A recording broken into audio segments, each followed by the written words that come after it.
Hey there, my name is Rose. I'm the one you don't hear about in those family photos where everyone's smiling like they don't have a care in the world.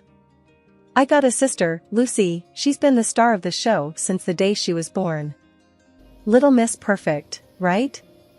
And me, I'm basically the backstage crew in my own life. But enough about that. So, let me paint you a picture. It's the morning of my 10th birthday. I'm at the breakfast table, thinking maybe today, things will be different. Dad's munching on his toast, buried in a newspaper. Mom's fluttering around, and Lucy's there, eyes all wide and innocent. I'm waiting for some pancakes, maybe a happy birthday, you know, the usual birthday jazz. That's when Lucy, all sweet-like, starts to cry. Through her tears, she goes, "Rose pushed me, and I hurt my knee." I'm standing there, jaw on the floor. What? No, I didn't. But Dad just peers over his paper, frowning like I'd spilled his coffee, and Mom, well, she's already knee-deep in Band-Aids for Lucy. "You gotta be kinder to your sister, Rose," Mom lectures, no room for buts. But you heard your mom, Dad cuts in. And just like that, end of story. No pancakes. Lucy's whimpering turns into a sly grin the moment they're not looking. Birthday cancelled on account of sibling drama, courtesy of yours truly. Fast forward to Christmas that year. I wake up thinking maybe this time I'll score some decent loot. We're around the tree, and Lucy's tearing through her presents like a tornado. New phone and fancy threads. I find my name on a package, rip it open. Socks. And some dollar store alarm clock. I mean, come on. Later, I'm sitting on the porch, skipping rocks on the sidewalk. Grandma Joan finds me there, hands me a cup of hot cocoa like she always does when the world gives me the cold shoulder.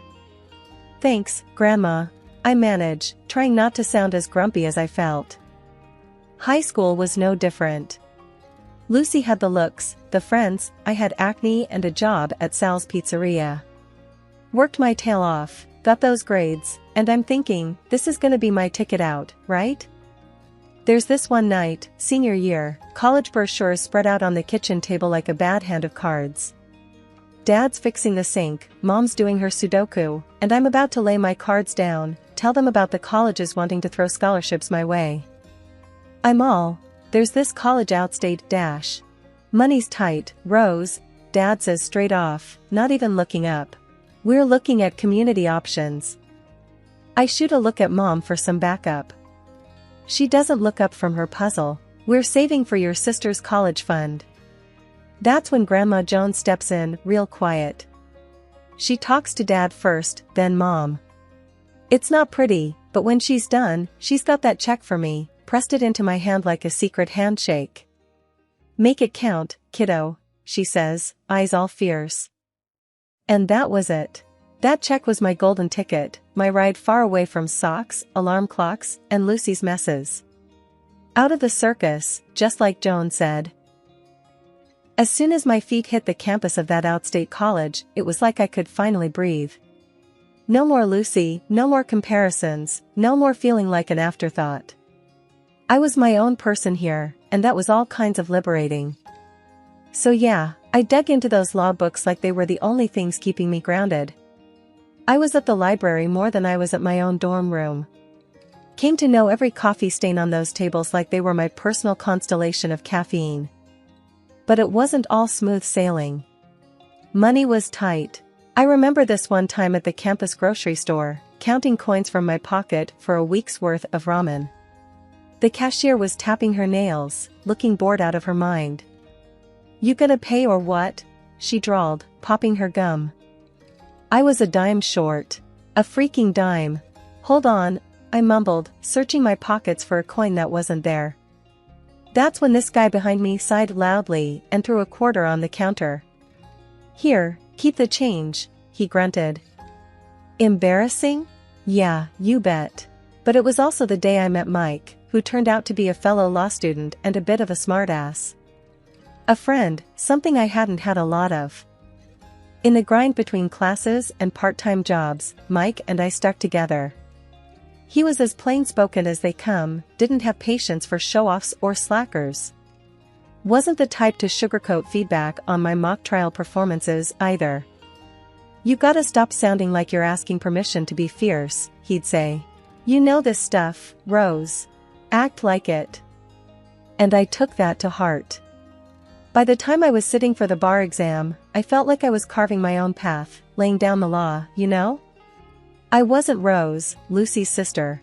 I was just Rose, soon to be Rose, ESQ. At the firm, things were different. I had to prove myself again, but this time it was on my own terms. The partners, they were a mixed bag, some welcoming, some wary of the new blood. I remember being cornered by one of the senior partners, Bill, during my first week. "So, you're Joan's granddaughter," he stated more than asked, eyebrows up like he discovered gold. "Yeah, how'd you know?" I was wary, keeping my answers short and my guard up. Bill chuckled. "Joan and I fought in the same trenches once. She mailed me your resume. Said you had grit." I'd have groaned if it didn't feel like a small victory. Grandma Joan, still my one-woman fan club. In that firm, I made it known I wasn't there to ride anyone's coattails. I worked cases like they were puzzles only I could solve. In the courtroom, it was another world. I wasn't the kid sister or the overlooked daughter. I was fierce. Mike's words came back to me, about not asking for permission. "If the glove doesn't fit," I'd say, cutting through the noise, "then you must acquit." Simple, easy, nothing too fancy, to the point. It worked. So yeah, I escaped. From family expectations, from always being second best. I made it on my own terms. And it felt like freedom, hard, exhausting, but undeniably mine. It all started at the courthouse steps where I bumped into Tom, literally. Papers and apologies flying everywhere. He was there to support his buddy. I was on my first case. We laughed it off, grabbed coffee, and it turned out we could talk for hours. He was a contractor, not bothered by my legal jargon, just easygoing and genuine. Before I knew it, we were inseparable. When we decided to get married, the plan was no fuss, just us and the people we loved, sharing a good time. That plan didn't stand a chance once my family entered the picture. "It's nice," Mom would say, dabbing the corner of her eye, but her tone adding a silent "but." Dad just patted my shoulder, a silent solidarity that didn't quite warm me. And Lucy? She had to make an entrance, even if it wasn't her day. She arrived in a dress so flashy you'd think she was the one getting married. But I bit my tongue. It was my wedding day, and I wasn't gonna let her rain on my parade. At least that was the plan.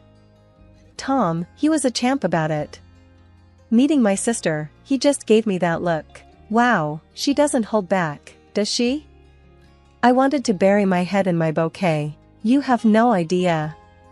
The guests started piling in, and for a moment, it looked like it might actually be a good day. That's when Lucy decided she wasn't getting enough attention. "You're just going to ignore me? On your wedding day?" She was almost shrieking, eyes darting around hoping someone would sympathize with her. I took a deep breath, counted to 5 in my head. I was done being the peacemaker. "Lucy, not today. Please." She huffed, tossing her hair. "Whatever. I give it a year anyway." Mom shot me a warning glance, like it was my job to fix it. As usual. But something in me snapped. This was my day. Mine and Tom's. I wasn't going to let Lucy or anyone else mess with that. "Get out," I repeated, and my voice didn't even shake. Lucy looked at me with wide eyes, kind of like she did when we were kids and I'd finally stand up to her nonsense. "What did you just say?" "I'm done with your drama. This is my wedding, and you're not gonna spoil it." She sputtered, red in the face now. "But I'm family." "So? Family doesn't pull this kind of crap, Lucy. Not today. Not at my wedding." Mom tried to intervene. "Rose, don't do this, she's just..." I cut her off. "No, Mom. Enough is enough.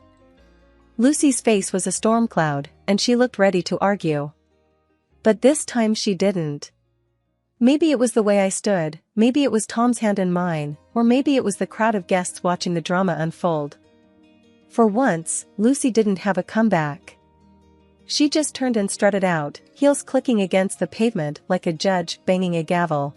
The rest of the day went by in a blur. I said, I do, we kissed, and I've never felt so much like I was exactly where I was supposed to be. Not Lucy's shadow, not my parents' second choice, but Rose. Just Rose. And that was more than enough. Okay, so get this, a month in, post-wedding drama, and Lucy pulls a Houdini. Total ghost town where she used to be, right? Scoots out of town leaving behind nothing but a crummy note. And guess who's the villain in her sob story? Yup, yours truly. Turns out her exit strategy includes playing the blame game, and I'm it. Her note? Classic Lucy, painting her runaway act with a bunch of bull about how I've done her wrong. Like she's the fragile flower and I'm the big bad wolf. At the next family dinner, the air's so thick with tension you could cut it with a knife. Mom's at the head of the table, flinging accusatory glances my way like she's dealing cards at a high-stakes poker game. Rose, how could you let it come to this? She starts, and I can feel the showdown brewing. Dunno, Mom. Maybe 'cause I ain't the warden in Lucy's personal prison, I shoot back. I'm not in the mood for a guilt trip, that's for sure. Dad chimes in, voice laced with that don't rock the boat tone. Your sister thinks you never gave her a break. That's serious. Are you kidding me? I can feel my temper flaring, words hot on my tongue. After everything, you're gonna take her side? Based on what, a damn piece of paper? That's when Granny, sweet Granny, who always had my back, pipes up with a voice like thunder. Rose. Your sister's out there alone, scared, and it's your doing. You too, Granny? I couldn't believe my ears. Since when do you buy this load of crap? Her eyes got all misty. Your ways pushed her to it, Rose. You're not innocent. That was a gut punch. I've been looking out for her since diapers, and this is the thanks I get? The old lady was on a roll though. No excuses, girl.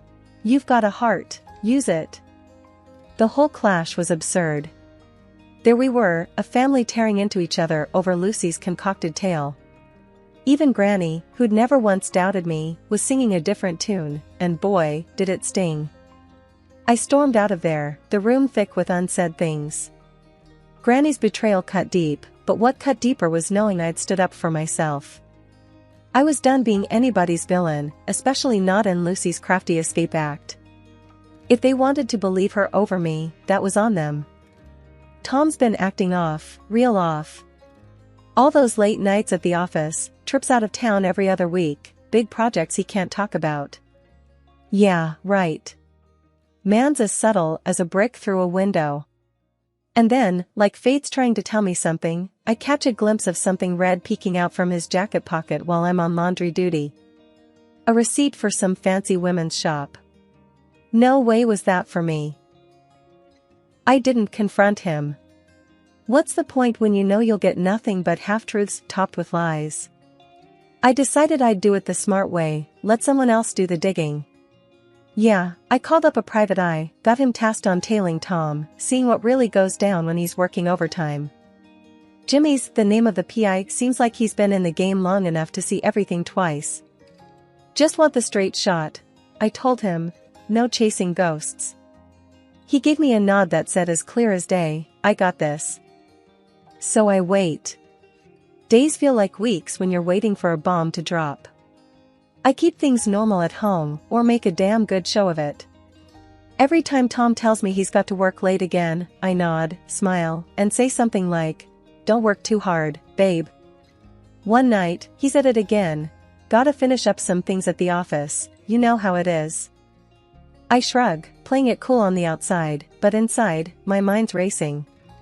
Sure, Tom. Don't forget to eat something. Wouldn't want you wasting away.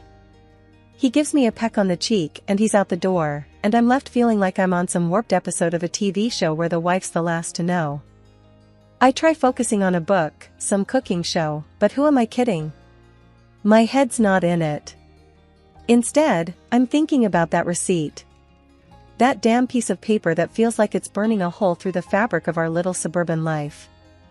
Finally, I get a text. Not from Tom, but from Jimmy. My stomach drops when I see his name flash up on my phone. I don't open it. Not yet. Can't bring myself to. Whatever's in that message, it's gonna turn my world upside down. Instead, I pour myself a glass of wine, let the cool liquid settle my nerves. They say ignorance is bliss, but I passed that exit miles back. I have to look. I pick up the phone, thumb hovering over the screen, and then I press. But Jimmy's text isn't the full picture. It's just to say he's on the case, got some leads. We'll know more soon, he writes. That's it, then. No turning back now.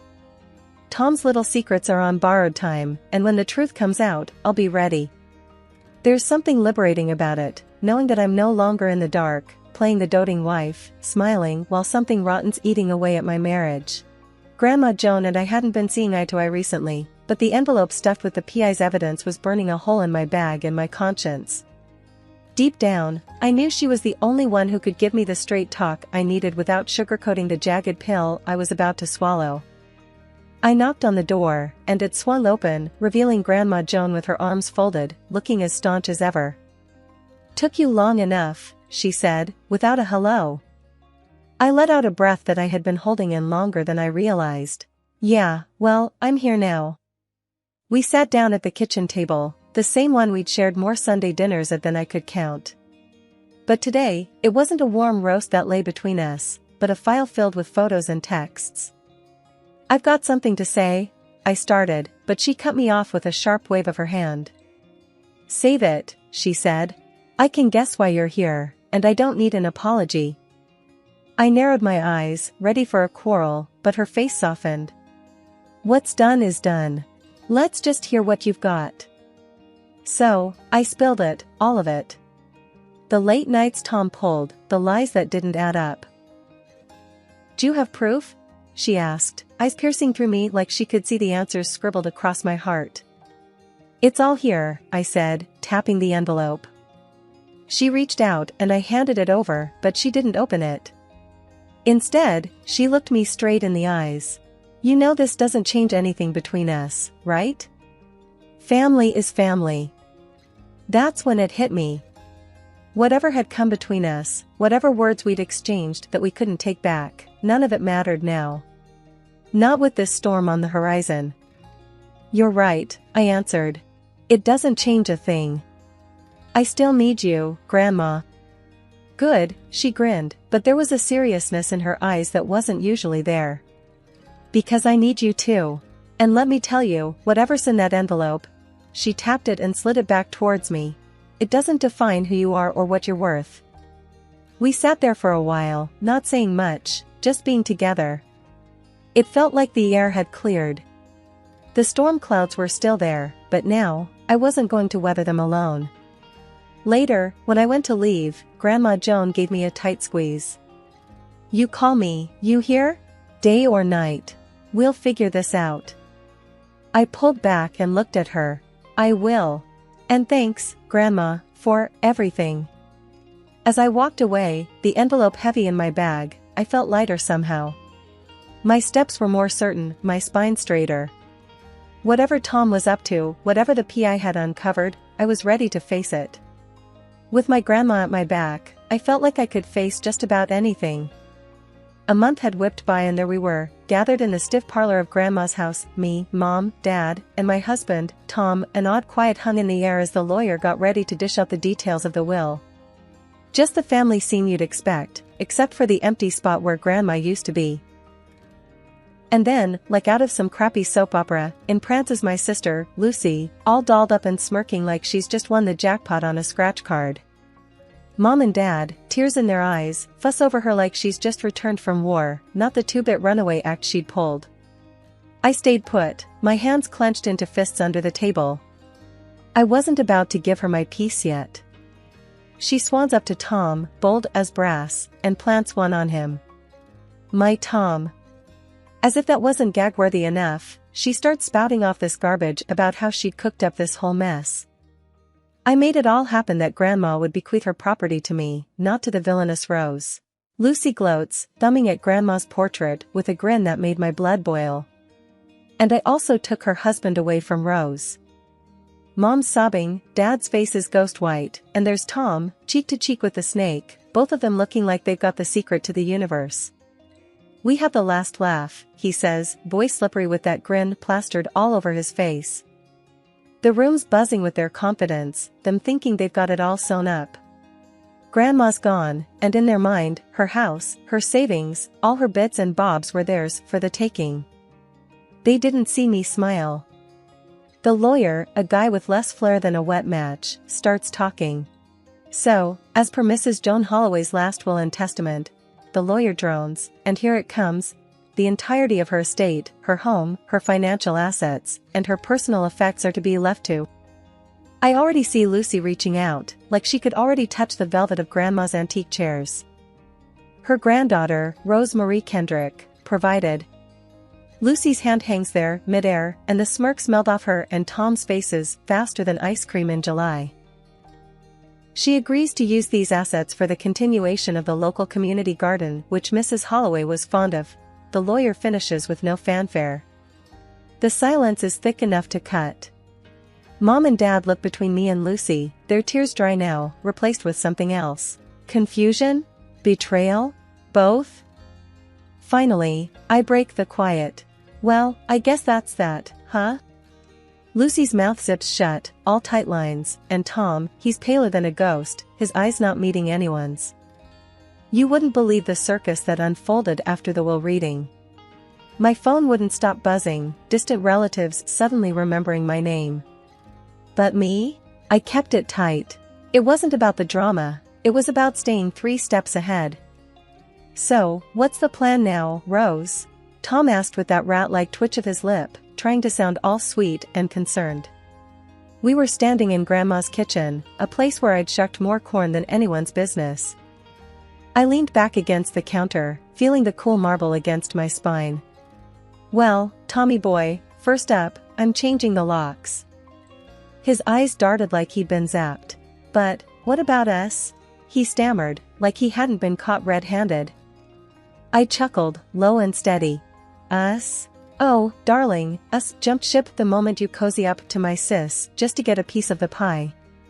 There were papers in my handbag, crisp and just waiting for his signature. Divorce papers, my ticket out of this mess. The PI snaps, the texts, the late-night calls. I had it all. My hand was stacked, and they didn't even know we were playing cards. Lucy's eyes flicked between us, sensing the shift in the air. She was like a cat that got caught sneaking a paw into the fishbowl. You can't kick him out. We have rights. Rights? I arched an eyebrow, amused at her guts. Sweetheart, after what I found out, the only right you're gonna need is the right to a good lawyer. Tom's face was pale, eyes darting to the door, probably scheming his next escape. But there was nowhere for him to run. Not this time. I felt the weight of the house keys in my pocket, the grooves grounding me. This was more than just a will, it was Grandma speaking from beyond, telling me to tidy up the trash that clung to her legacy. I walked over to Tom and handed him the papers. Sign these, and we can at least pretend you walked away with a shred of dignity. He snatched them up, his hands shaking like he was in a snowstorm without a coat. His signature scribbled across the page was the scribble of a defeated man. Lucy was seething. You think you've won? She hissed, her voice a strained whisper. I smiled, genuine and clear. Honey, this ain't about winning. This is checkmate. You played dirty, and you lost. Now, if you'll excuse me, I've got a garden to tend to and a life to live. With that, I left them there, in the dust of their greed, in the kitchen filled with memories of sugar cookies and laughter, a kitchen that would soon echo with new stories. No more whys, no regrets, just me, my begonias, and a fresh start.